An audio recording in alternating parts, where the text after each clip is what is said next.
오늘 본문 말씀 마태복음 3장 13절로 17절 말씀입니다. 마태복음 3장 13절로 17절 말씀, 하나님의 말씀입니다.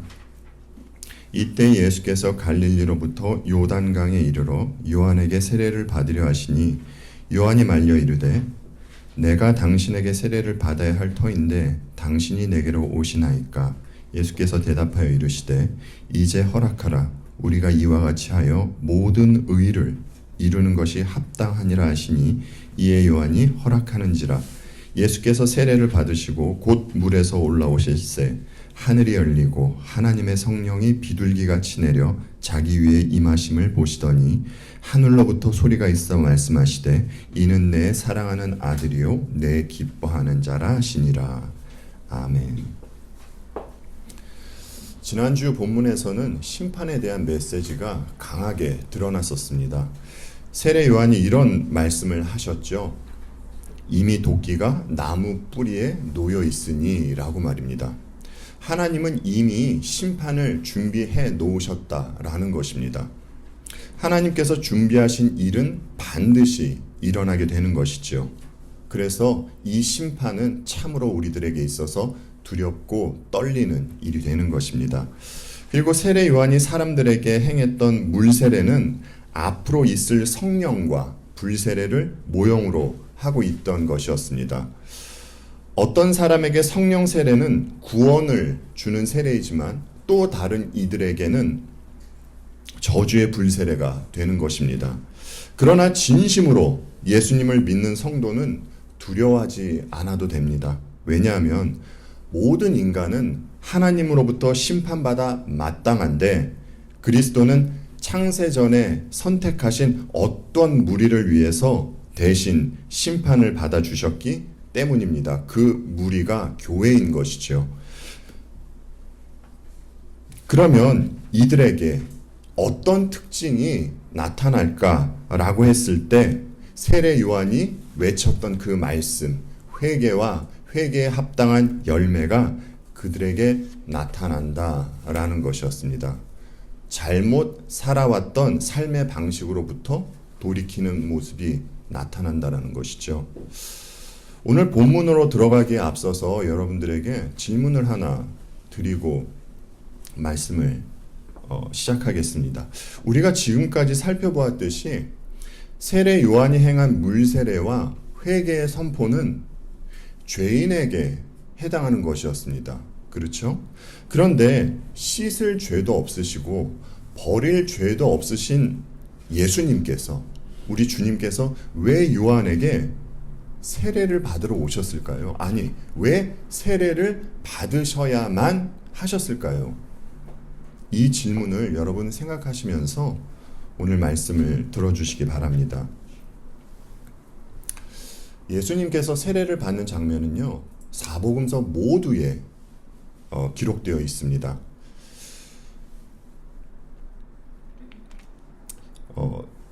이 부분에 있어서 이제 마태복음하고 다른 복음서하고 다른 점은 마태복음에서는 세례 요한하고 예수님께서 대화하는 장면이 있다는 것이에요. 다른 복음서에는 세례 요한과 예수님께서 대화하는 장면이 없습니다. 오직 마태복음에만 있습니다. 지난주와 마찬가지로 본문의 시작은 이때로 이렇게 시작이 되죠.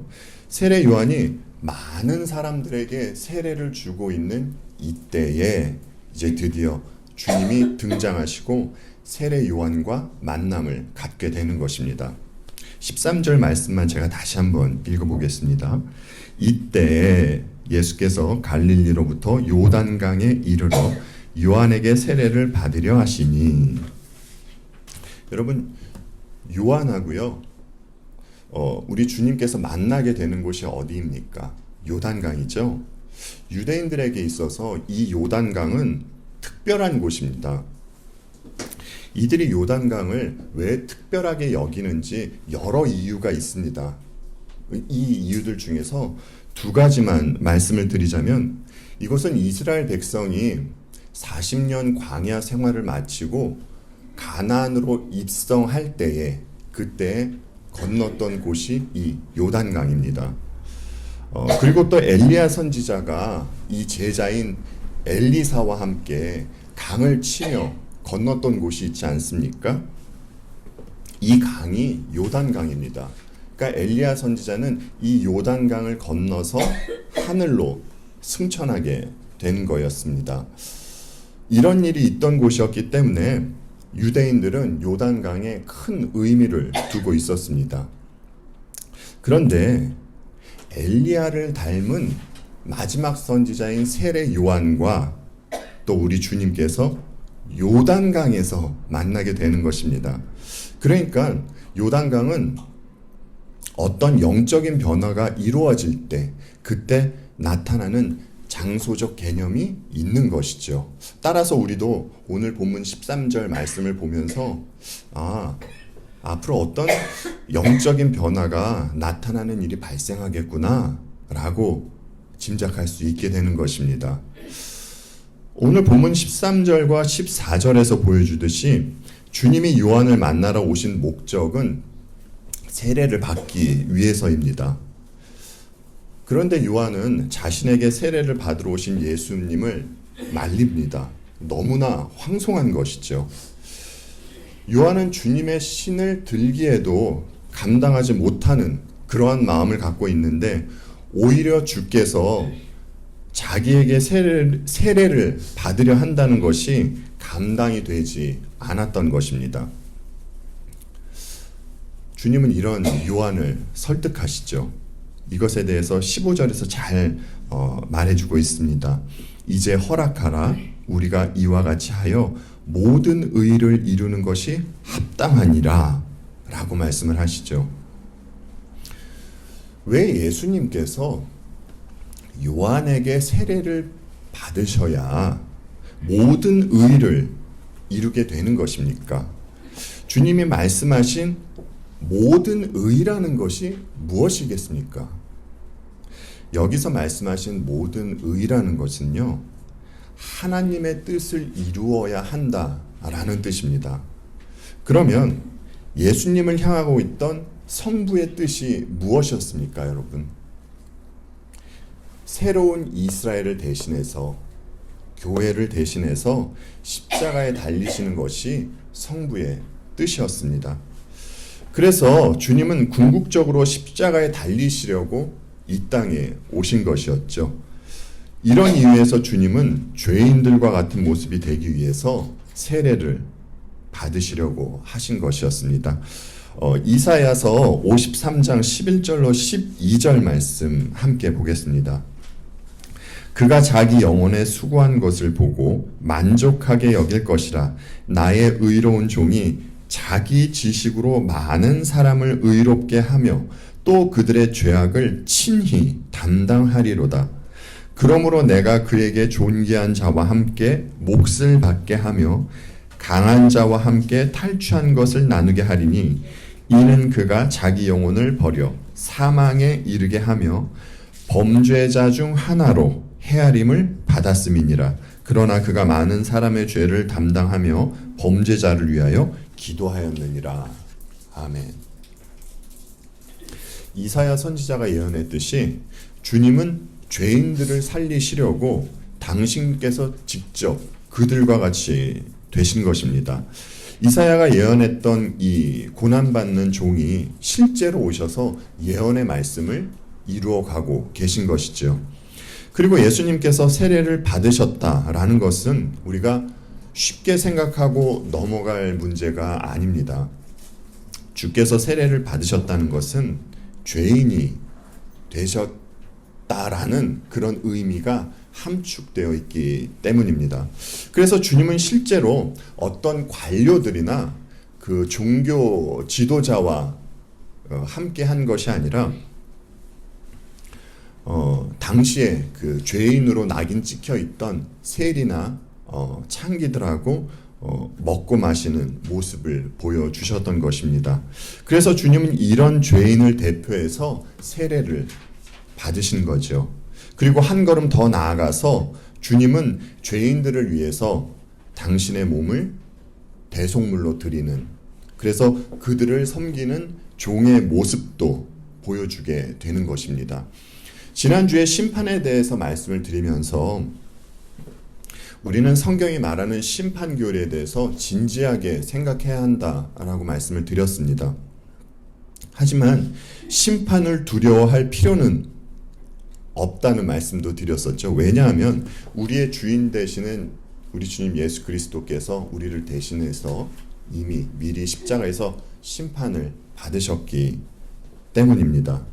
그래서 예수님께서 재림하시는 날이 성도에게는 구원의 날이 되는 것입니다. 그러나 불신자들에게는 그날이 무서운 심판의 날이 되는 것이죠. 그러니까 똑같은 심판이 일어나는 날, 어떤 이들에게 그날은 구원의 날이 되는 것이고요. 또 다른 이들에게는 멸망의 날이 되는 것입니다. 근데 여러분, 이와 같이요, 세례도 그렇습니다. 여러분이 알고 계시듯이 고린도전서 10장에서 바울은 이스라엘 백성이 홍해를 건넌 사건을 세례로 말씀해 주시지 않습니까? 그런데 같은 홍해를 건너는데 이스라엘 백성은 살아서 나오고요. 애굽 군인들은 거기서 수장당해 죽고 맙니다. 같은 세례를 받는데 이스라엘은 살고 애굽 군인은 죽어요. 여러분, 왜 이런 일이 벌어집니까? 이스라엘 백성들이 선하고 그들이 착해서 그들은 살고, 또 애굽 군인들은 악해서 그들은 바다에서 수장당해 죽었을까요? 아닙니다. 여러분, 우리가 잘 알잖아요. 이스라엘 백성은 절대 선한 백성들이 아닙니다. 그들은 홍해에서 살아나올 수 있었던 이유가 예수님을 모형으로 하고 있는 모세에게 속해 있었기 때문에 살 수 있었던 것입니다. 그리고 또 이와 관련해서 사도 베드로도 이런 말씀을 하셨습니다. 베드로전서 3장 20절로 21절 말씀 함께 보겠습니다. 그들은 전에 노아의 날 방주를 준비할 동안 하나님이 오래 참고 기다리실 때에 복종하지 아니하던 자들이라. 방주에서 물로 말미암아 구원을 얻은 자가 몇 명뿐이니 겨우 8명이라. 물은 예수 그리스도께서 부활하심으로 말미암아 이제 너희를 구원하는 편이 곧 세례라. 이는 육체의 더러운 것을 제하여 버림이 아니요 하나님을 향한 선한 양심의 간군이라. 사도 베드로도 세례에 대해서 말씀을 하시는데 노아의 방주 사건을 들어서 세례로 말씀해 주시죠. 인류가 모두 세례를 받았는데 그 중에서 단지 8명, 노아하고 그의 식구들만이 구원받았습니다. 그러면 노아와 그의 식구들이 특별히 선하고 착해서 구원받은 것입니까? 아니요. 이들도 그렇지 않습니다. 그들은 예수 그리스도를 예표하고 있는 방주 안에 있었기 때문에 그래서 구원받을 수 있던 것이었습니다. 하나님께서 내리신 그 물 심판을 방주가 받은 것입니다. 그래서 노아와 그의 식구들이 구원받게 된 것이죠. 그러니까 같은 세례를 받아도 누구에게는 구원받는 세례가 되는 것이고 또 다른 어떤 이들에게는 심판의 세례가 되는 것이라 할 수 있습니다. 지난주에 말씀드렸듯이 누구에게는 성령 세례가 되는 것이고 또 어떤 이들에게는 불세례가 되는 것이에요. 주님의 십자가에서 세례를 받으실 때 그때 주님 안에서 그분과 함께 주님과 함께 세례받은 이들이 성령 세례를 받게 되는 것입니다. 그리고 주님의 세례는 주님을 믿는 성도의 삶에 큰 영향을 미치는데요. 이런 것입니다. 이제 마태복음 20장에 가면요. 어떤 어머님께서 등장을 하십니다. 어머님이 등장하셔서 주님께 무언가를 구하세요. 여러분께서 이미 아시는 내용입니다. 자신의 두 아들을 천국에서 주님의 좌우편에 앉아달라는 청이었습니다. 그런데 이 내용이요. 마가복음 10장에도 그대로 기록되어 있습니다. 그런데 마가복음에서는 어머님이 등장을 하지 않습니다. 마가복음에서는 세베대의 아들 야고보하고 요한이 그들이 직접 주님께 그 마태복음에서 어머님이 예수님께 드렸던 그 청을 그들이 직접 해요. 이때 주님은 그들에게 이런 질문을 하십니다. 너희는 내가 마시는 잔을 마시며 내가 받는 세례를 받을 수 있겠니? 라고 질문을 하십니다. 예수님께서 말씀하신 그 잔과 세례는 예수님께서 훗날 그 받으실 십자가를 말씀하고 계신 것이죠.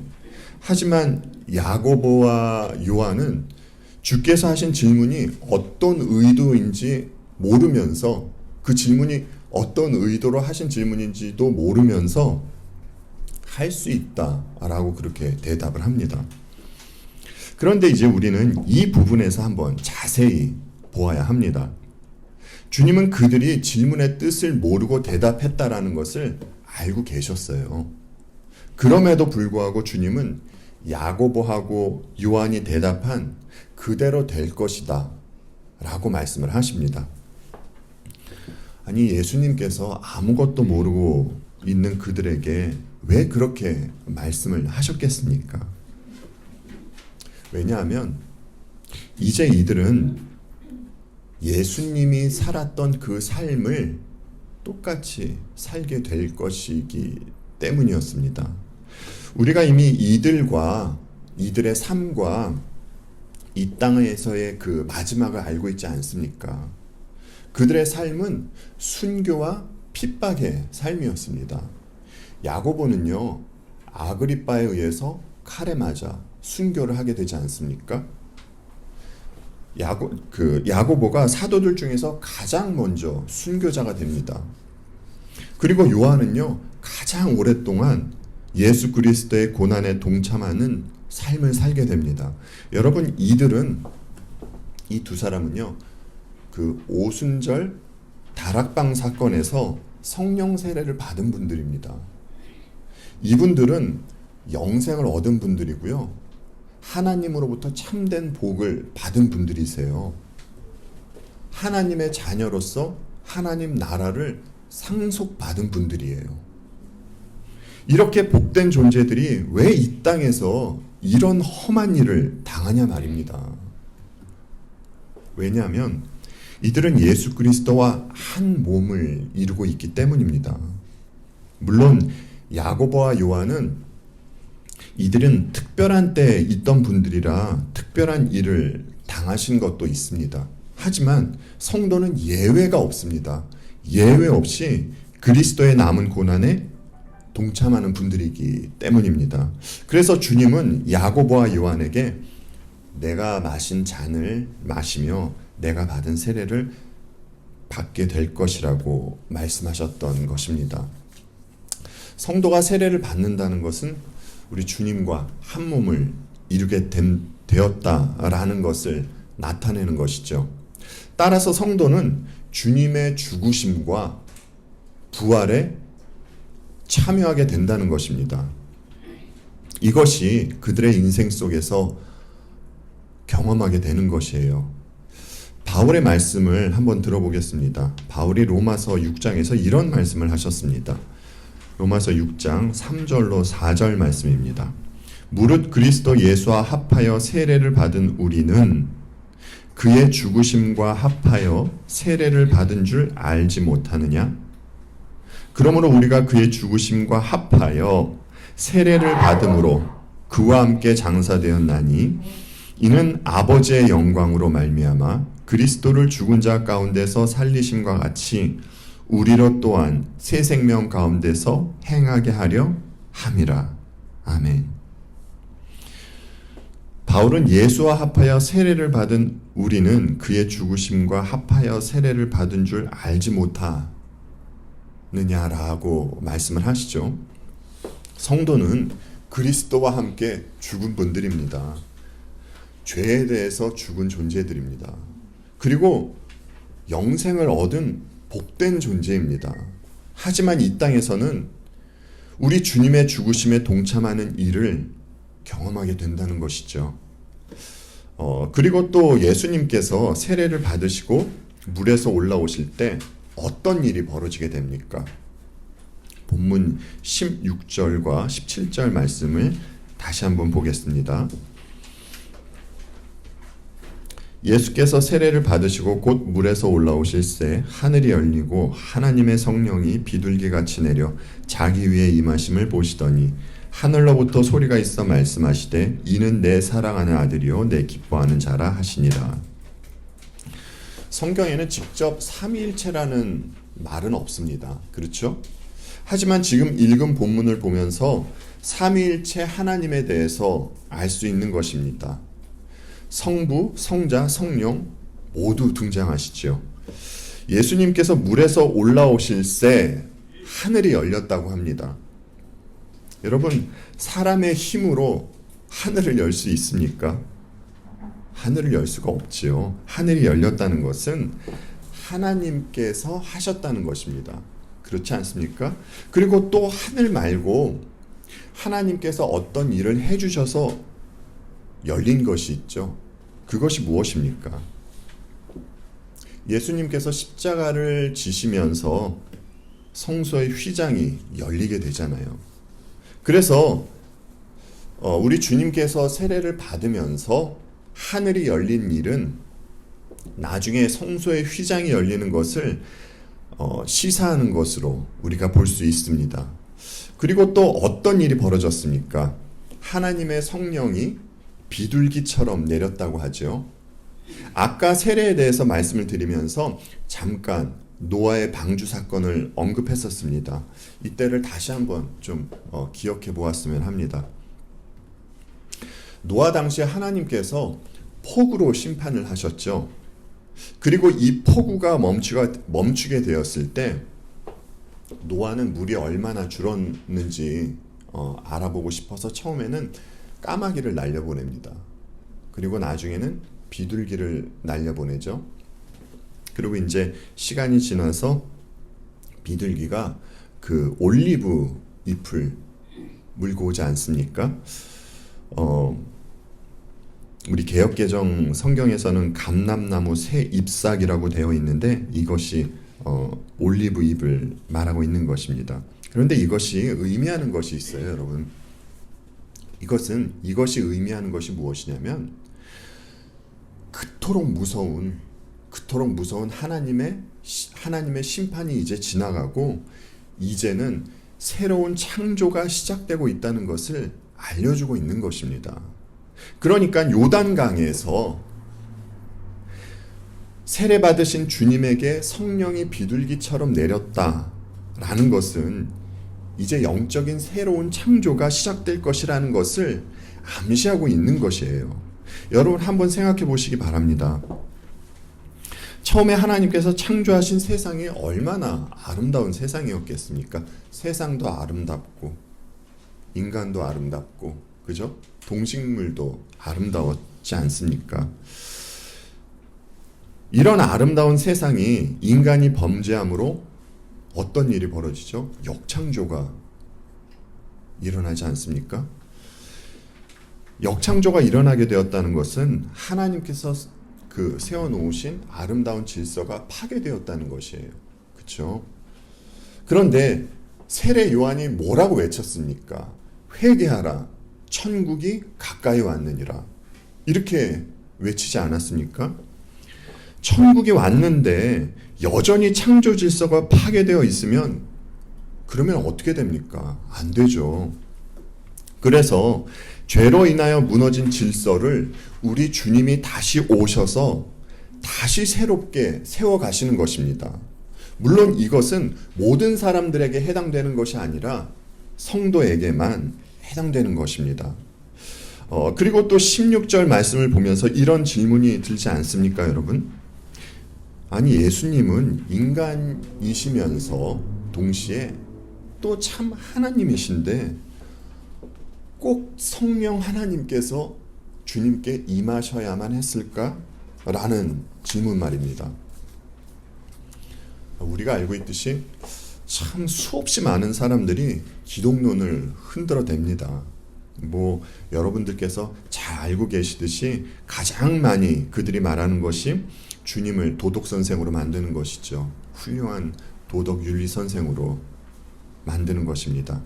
그리고 또 16절 말씀을 들어서 이렇게도 말합니다. 거봐라, 예수는 원래 인간이었는데, 하나님이 아니라 인간이었는데, 이때 세례를 받을 그때에 어떠한 신적인 힘을 갖게 된 것이다 라고 주장하는 분들이 있어요. 그런데 사도 바울은 로마서 5장 19절에서 이런 말씀을 하시죠. 한 사람이 순종하지 아니함으로 많은 사람이 죄인 된 것 같이 한 사람이 순종하심으로 많은 사람이 의인이 되리라. 주님은 완전한 하나님이시면서 사람이십니다. 그런데 주님은 공생애를 시작하시면서요, 단 한 번도 신적인 능력을 사용하신 적이 없으세요. 왜냐하면 지금 저희들이 그 로마서 말씀을 읽은 것처럼 주님은 첫사람 아담이 실패한 것을 다시 회복시키실 둘째 아담으로 오셨기 때문입니다. 만약 주께서 신적인 권능을 사용하셨다면 둘째 아담이 되실 수 없으시잖아요. 그러면 저와 여러분에게 있어서 구원은요, 꿈도 꿀 수가 없게 되는 것입니다. 주님은 하나님이시지만 동시에 참 인간으로서 새로운 이스라엘의 대표가 되셔야만 하는 것입니다. 다음 주에 살펴본 내용입니다만, 이제 마귀가 주님을 시험하지 않습니까? 근데 여러분, 근데 마귀가 주님을 시험한 게 무엇인 줄 아세요?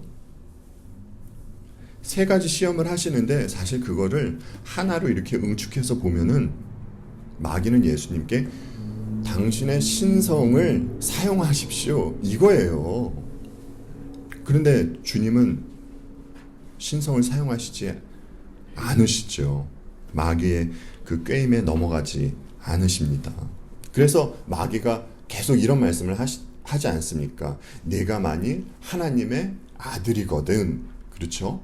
그러니까 그것을 계속 신성으로 증명하라고 시험하는 것이에요.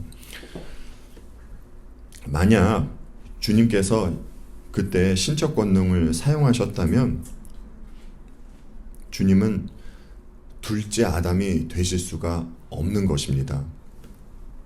그래서 그러한 이유 때문에 성령께서 주님께 임하신 것입니다. 성령은 늘 언제나 주님과 함께 하시면서 예수님을 돕고 보호하시기 위해서 말입니다. 그리고 우리가 보면 주께서 많은 기적을 일으키시잖아요. 그렇죠? 병자도 고치시고 귀신도 쫓아내시고 많은 기적과 그 이사를 내는 일들을 하십니다. 근데 이것 또한 주님께서 하나님의 그 신적 권능으로서 행한 일이 아니라 성령의 도움을 받아서 하신 일입니다. 그리고 또 주께서 세례를 받고 물에서 나오셨을 때 성부 하나님의 음성이 들려오지 않습니까?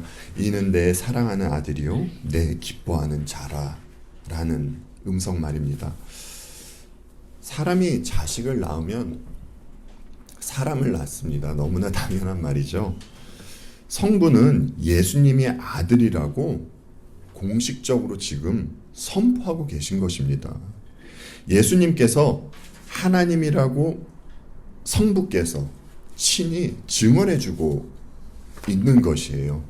그리고 이와 관련해서 잠깐 언급하고 싶은 사항이 있습니다. 이제 사람이 자식을 낳을 때는 없던 생명체가 어느 순간 만들어져서 탄생하는 것이지 않습니까? 그런데 성자는 한 번도 계시지 않으셨던 적이 없으세요. 성자는 언제나 영원 전부터 성부와 성령과 함께 하셨던 분입니다. 창세전에 원래 성부만 계셨다가 그 다음에 어느 순간이 돼서 또 성자가 나시고 또 어느 순간이 됐을 때 성령이 나시고 이런 게 아니에요. 이렇게 이야기하시는 분들도 계시는데 그런 이야기를 들을 때는 저 이단의 가르침을 또 이야기하고 있는 것이구나 그냥 그렇게 생각하시면 됩니다.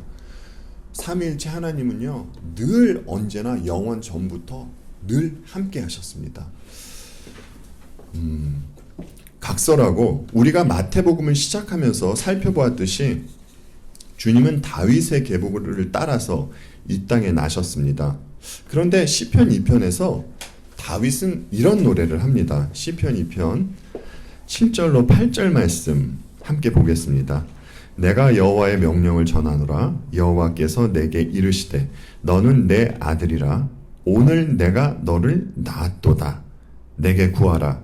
내가 이방 나라를 내 유업으로 주리니 내 소유가 땅 끝까지 이르리로다. 아멘. 다윗은 이미 앞으로 오실 분에 대해서 예언하고 노래하고 있습니다. 오늘 내가 너를 낳았도다 라고 하죠. 여기서 말하는 오늘은 주님이 나신 날을 말씀하시는 것이 아니에요. 크리스마스를 말씀하시는 것이 아니라 주께서 왕으로 등극하시는 그때를 말하고 있는 것입니다. 본문 17절 말씀만 다시 한번 보겠습니다. 하늘로부터 소리가 있어 말씀하시되 이는 내 사랑하는 아들이요 내 기뻐하는 자라 하시니라. 주님이 왕으로 등극하신 날이 언제입니까? 오늘 본문에서 요한으로부터 세례를 받으신 날입니다. 그래서 성부 하나님은 공개적으로 이는 내 사랑하는 아들이요 내 기뻐하는 자라고 선포하고 있는 것입니다. 주님은 영원 전부터 성부 하나님으로부터 사랑받는 아들이셨고 십자가에서 나의 하나님 어찌하여 나를 버리시나이까 라고 하실 때에도 주님은 성부로부터 변함없는 사랑을 받고 계셨던 분이셨습니다. 여러분, 그런데요, 예수님 당시에 대부분의 사람들이 예수님께서 십자가에 달리실 때 사람들이 어떤 반응을 보였습니까? 예수님을 희롱하고 저주하는 말을 하고, 그렇죠? 또 정말 오만방자하게 예수님을 죄인이라고 하는 사람들도 있고 이러한 반응들을 보였습니다. 그런데 이상하게요, 어떤 사람은 주님을 제대로 본 사람이 있었습니다. 십자가에 달리신 예수님을요. 그가 뭐라고 했는지 아십니까? 이는 진실로 하나님의 아들이었도다 라고 합니다. 여러분, 이 말이 무슨 말입니까? 십자가에 달린 저분은 지금 보혈을 흘리고 살이 찢겨 있는 저분은 참 하나님이시다 라는 것이에요. 저와 여러분이 십자가에 달린 분을 보면서 지금 이 신앙 고백을 하는 것 아닙니까? 주님은 성부와 성령과 관계없이 따로 활동하신 적이 단 한 번도 없으십니다. 성자가 계신 곳에는 성부와 성령이 언제나 함께 계셨어요. 이런 이유로 우리가 성자이신 예수 그리스도 안에 있기 때문에 이제 우리 또한 언제나 삼위일체 하나님의 관계 안에 있는 존재가 된 것입니다. 진심으로 주님을 믿는 분들에게 이것은 사실입니다. 요한계시록 21장 7절로 8절에 이런 말씀이 있거든요. 이 부분을 여러분들께서 좀 읽어주시기 바랍니다.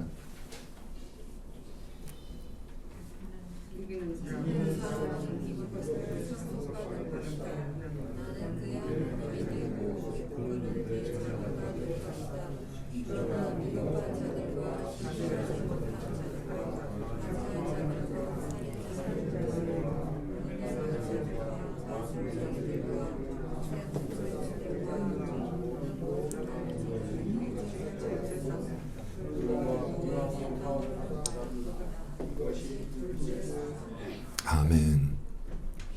여러분, 우리가 어떻게 세상을 이기고요, 어떻게 마귀를 이기고 죄의 세력을 이길 수 있습니까? 여러분, 우리에게 어떤 특별한 능력이나 실력이 있습니까? 우리가 세상을 이길 수 있는 이유는 그리고 우리가 하나님의 자녀가 될 수 있는 이유는 우리가 주님 안에 있기 때문입니다. 삼위 하나님의 관계 안에 있기 때문이라는 것이죠. 그래서 우리의 삶에 내 의가 꺾이는 일, 또 내가 섬기고 있는 우상이 파괴되는 일들이 생기는 것입니다. 그리고 뿐만 아니라 더욱더 열심히 주님을 쫓아 살려는 노력이 나오게 되는 것이죠. 행여 교회는 다니고 있는데 자기 의를 내세우면서 그리고 남몰래 우상 숭배를 하고 살아가고 있음에도 불구하고 하나님으로부터 아무런 제재가 가해지지 않는 것은 이것은 그야말로 심각한 일입니다. 빨간불이 켜진 것이에요. 이건 어쩌면 하나님의 자녀가 아니란 증거일 수도 있습니다. 이 땅에서 잠깐 종교 생활만 하다가 불과 유황이 타오르는 둘째 사망으로 갈 수 있단 말입니다. 여러분은 얼마나 끔찍한 일입니까? 지난주에도 말씀드렸듯이 그곳에는 더 이상의 기회가 없습니다. 그런데 우리가 우리 자신을 보면 참 정말 한심하고 부끄러울 때가 한두 번이지 않습니까? 솔직한 마음으로 나와 그 이스라엘 백성들을 비교해 보았을 때 나와 그들과 별 차이점이 없습니다. 다른 점이 있다면 단 하나, 나를 위해서 주께서 해주신 일이 있다는 것이에요. 여러분, 그 일이 무엇입니까? 우리 주님께서 저주의 자리로 가시고 또 우리를 의로운 자리에 앉혀주셨다는 것입니다. 이 일을 해주시기 위해서 우리 주님은 갈릴리에서 세례 요한이 있는 요단강으로 세례받으러 오신 것입니다.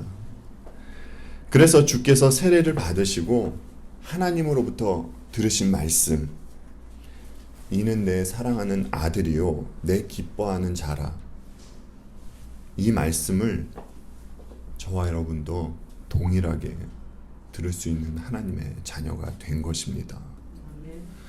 하나님은 지금 예배를 드리고 있는 이 시간에도 저와 여러분에게 말씀하고 계십니다. 이는 내 사랑하는 자녀요 내 기뻐하는 자라 라고 말입니다. 기도하겠습니다.